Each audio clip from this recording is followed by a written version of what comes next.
Nous voulons tous connaître la fin de One Piece pour avoir enfin des réponses à nos plus grandes questions, mais ironiquement, personne ne veut voir cette histoire se finir. Vous voyez One Piece comme une histoire, un récit, n'est-ce pas ?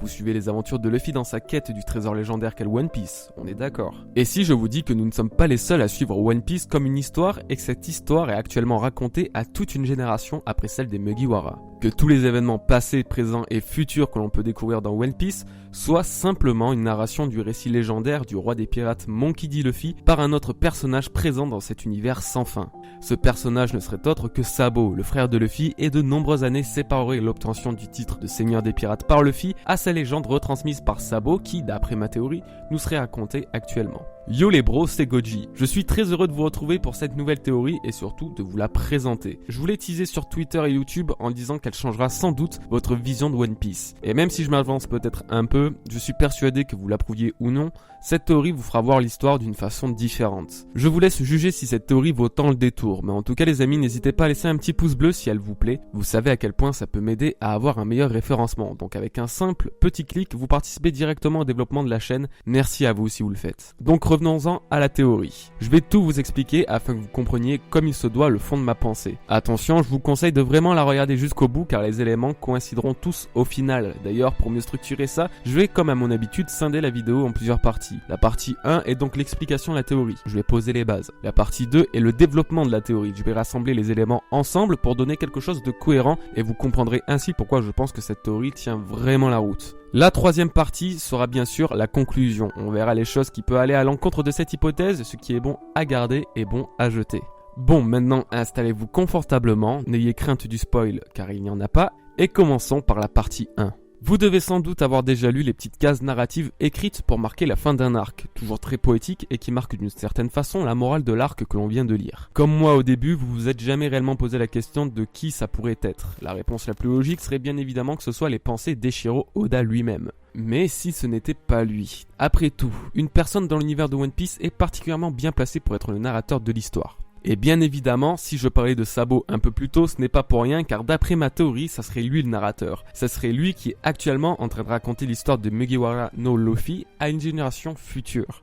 Si vous voulez savoir pourquoi je pense ça, c'est très simple. C'est le rêve de Sabo qui m'a mis la puce à l'oreille. Retournons au chapitre 585. Nous sommes en plein cœur de l'enfance de Luffy, Ace et Sabo. De leur rencontre à la présumée mort de Sabo en passant par le très symbolique partage de coupes de saké pour devenir frères, nous apprenons dans ces flashbacks à quel point leur relation est donc profonde. Et c'est dans cet échange de saké du chapitre 585 que pour la première fois, les trois frères partagent leurs rêves. Bien évidemment, même s'il était plus ou moins censuré dans le flashback, Luffy dit qu'il souhaite devenir roi des pirates, rêve qui se réalisera sans l'ombre d'un doute. Je ne vais pas vous expliquer pourquoi je pense. Ace lui a un rêve bien plus humble mais malgré tout très fort. Il veut devenir un pirate dont la réputation n'est plus à faire, un pirate si grand et puissant qu'il pourra regarder dans les yeux toutes les personnes qui n'acceptent pas son existence. Il ne fuira devant personne et n'aura peur de rien, le monde sera obligé de reconnaître son nom. Ce rêve est désormais largement réalisé et ce bien avant qu'il ne meure. Passons et finissons avec Sabo maintenant. Ce dernier souhaitait bien évidemment la liberté, mais aussi et surtout voir le monde de ses propres yeux, et ainsi écrire un livre dans lequel il pourrait raconter tout ce qu'il a vu. Et c'est ce livre qui serait donc dédié à l'histoire de Luffy, ce livre qui nous serait conté actuellement à nous et aux générations futures venant après celles des Mugiwara. Ceci est la base de la théorie. Maintenant, creusons un peu plus cette théorie et voyons ce qui m'a fait penser ça. Retournons dans le passé, durant l'arc d'Alabasta précisément. La guerre fait rage, les citoyens se révoltent et l'homme à la tête de la misère de ce pays, autrefois prospère, n'est autre que Crocodile, l'un des 7 grands corsaires actuels. Les marines sur place n'ont rien pu faire pour l'arrêter, il a fallu que ce soit des pirates recherchés par cette même marine qui interfèrent et fassent donc tomber Crocodile. Comment les marines peuvent-ils garder la face ? Leur réputation et crédibilité seraient souillées au plus haut point si le peuple venait à découvrir que ce sont des pirates qui ont mis fin au règne d'un dirigeant tyrannique. C'est pourquoi ils décidèrent de s'approprier tous les crédits afin de ne pas perdre la confiance du reste des citoyens. Et là vient le premier élément de la théorie. Lors de la libération d'Alabasta, le narrateur dit « C'est ainsi que se sont clos 2 combats, l'un qui restera gravé dans l'histoire et un autre qui ne figurera jamais dans aucun livre. » Nous allons voir ce que cette phrase signifie. Bien sûr, il est question du combat entre les citoyens d'Alabasta et de l'autre qui est des Mugiwara face aux membres du Baroque Works. Mais ce n'est pas tout. La façon dont c'est écrit nous laisse comprendre que le narrateur connaît le futur. En gros, c'est comme s'il s'agissait d'une histoire racontée à quelqu'un. Que dans son futur à lui, cette histoire n'a jamais été racontée dans aucun livre. Bon, peut-être que ça vous a pas convaincu, mais continuons, ce n'est pas le seul élément du style. Nous allons revenir sur la fin de Dressrosa, une fois le pacte de la nouvelle flotte de Luffy scellé, au chapitre 800 pour être précis. Je ne vais pas vous refaire la scène, mais Luffy accepte finalement d'être à la tête d'une flotte de 5640 membres suite aux événements de Dressrosa. Ces derniers fêtent ça dignement avec un banquet géant. Sauf qu'à la fin de ce chapitre et durant la célébration, le narrateur prend une fois de plus le ton qu'on a pu voir à Alabasta. Il nous donne la sensation qu'il sait ce qui va se passer, qu'il connaît la suite, voyez plutôt. Quel bien étrange échange de saké pour sceller un serment à sens unique. Personne ne peut dire pour l'heure s'il s'agit d'une pure coïncidence ou si tout était planifié à l'avance, mais la réputation de ces 7 individus qui se disent être les subordonnés de Luffy au chapeau de paille ne cessera de croître de jour en jour et ils causeront un certain incident sans précédent. Mais pour le moment, personne ne le sait encore.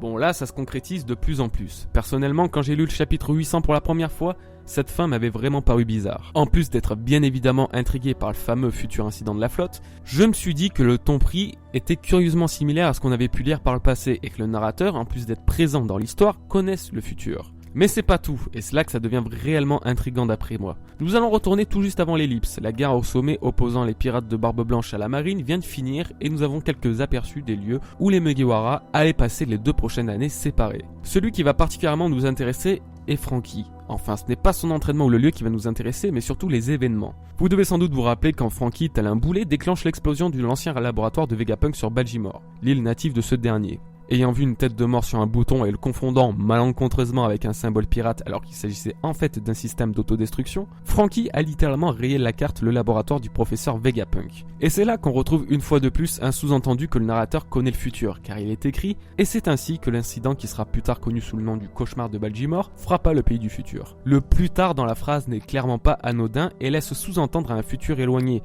C'est clairement encore plus frappant avec le deuxième exemple. Ça se passe tout juste après l'explosion du laboratoire de Vegapunk donc. Franky avait le visage ravagé suite à cette explosion, donc il décide de porter une peau de tigre. Sauf que malheureusement, cette dernière prend feu et Franky se met à courir frénétiquement dans la neige devant un groupe de marines effrayés. Et là, rebelote une nouvelle narration. Et c'est ainsi qu'est née la légende du monstre enflammé qui se transmet de génération en génération sur l'île de Baltimore. Sérieusement, ça vous choque pas? De génération en génération? Personnellement, ça m'a toujours interpellé, surtout que la phrase de génération en génération a vraiment un gros impact, laissant sous-entendre plus que jamais que tous ces événements se sont passés il y a particulièrement longtemps. Franchement, je ne vois pas l'intérêt d'utiliser ce terme si ce n'est pas pour nous faire comprendre qu'un mystère plane autour de la narration, surtout que l'incident de Franky n'est pas tant incroyable que ça finalement, et jusqu'à présent, on peut difficilement imaginer que ça impacte le futur de One Piece. Bon, jusqu'à présent, je n'ai fait que vous fournir les éléments posant la base de cette théorie comme convenu car il s'agit de la partie 1. D'autres sont à venir et nous allons désormais passer à la partie 2 où là je vais beaucoup plus la développer et ça sera beaucoup plus facile pour vous de la comprendre et de l'imaginer. Partie 2. Attention, tout ce qui va suivre est entièrement théorique. Faisons désormais un bond dans le futur. Nous sommes à la fin du manga. L'histoire se termine lentement et quelques années se sont écoulées. Luffy atteint la dernière île du Nouveau Monde et le savoir qu'il obtient là-bas font de lui le nouveau roi des pirates, le successeur de Roger, celui qui a dominé les mers. Avec les connaissances acquises sur Raftel, les Mugiwara découvriront tous les secrets du monde cachés par le gouvernement mondial, ainsi que la réelle origine et utilité des armes antiques. Cependant, ils apprennent qu'ils doivent reprendre le voyage depuis le début. Reprendre le périple de Grand Line comme l'avait fait Roger afin de réunir tous les poneglyphes. Là, en plus de revoir tous les amis, ils devront se préparer à la future grande guerre ultime. Une guerre opposant le gouvernement mondial aux révolutionnaires, les pirates contre la marine. Détruire Maréjoie sera l'objectif de Luffy. Détruire cette partie de Rail Line rendra l'unification des 4 mers possibles et fera apparaître la légendaire All Blue.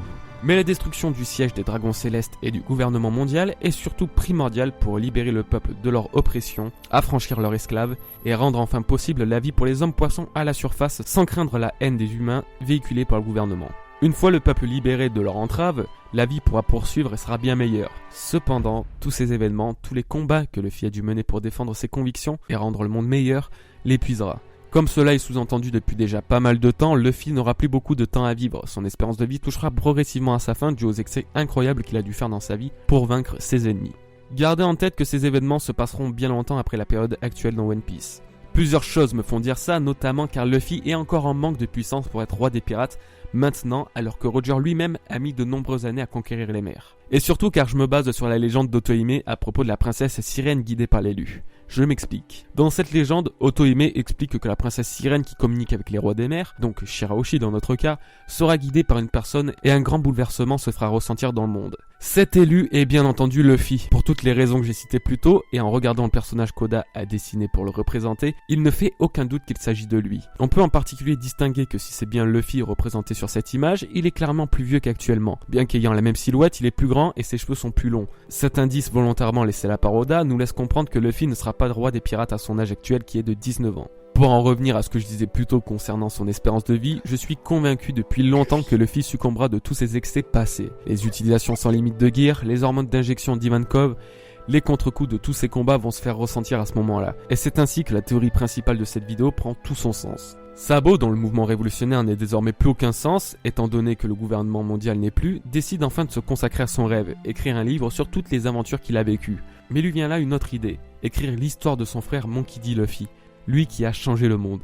Luffy, se sachant condamné tout comme Goldie Roger, n'a pas besoin de se rendre à la marine et être exécuté sur la place publique afin de lancer une nouvelle ère de piraterie. Un recueil de ses aventures se transmettra de génération en génération. Et c'est de cette façon que Luffy, accompagné des Mugiwara, tous ensemble racontèrent leur histoire à Sabo. Quelque temps plus tard, Luffy décédera, mais il ne sera jamais oublié. Ses aventures seront racontées de génération en génération et tout le monde connaîtra son nom. À la fin du manga, nous retrouverons Sabo, plus vieux, lisant cette histoire à ses enfants ou même à qui veut l'entendre, nous faisant réaliser que nous aussi étions spectateurs de sa narration. Cette histoire ne mettra pas fin à la piraterie, bien au contraire, de nombreuses personnes seront motivées à parcourir la mer à la recherche de liberté. Bon, je pense que j'ai été très clair dans cette deuxième partie, c'est un scénario que personnellement je n'ai aucun mal à imaginer. On va finir de parler de tout ça dans la troisième partie avec la conclusion de cette théorie. Bon, voilà, j'ai actuellement assez peur car je ne sais pas comment vous allez recevoir cette théorie, mais je pense qu'elle vous plaira quand même. La fin est nouvelle et inattendue tout en gardant une cohérence, en laissant finalement porte ouverte à d'autres aventures pour les pirates de toute génération, donc honnêtement je suis satisfait. Concernant le narrateur, c'est à la fois le point fort de la théorie car le rêve de Sabo d'écrire un livre donne pas mal de cohérence,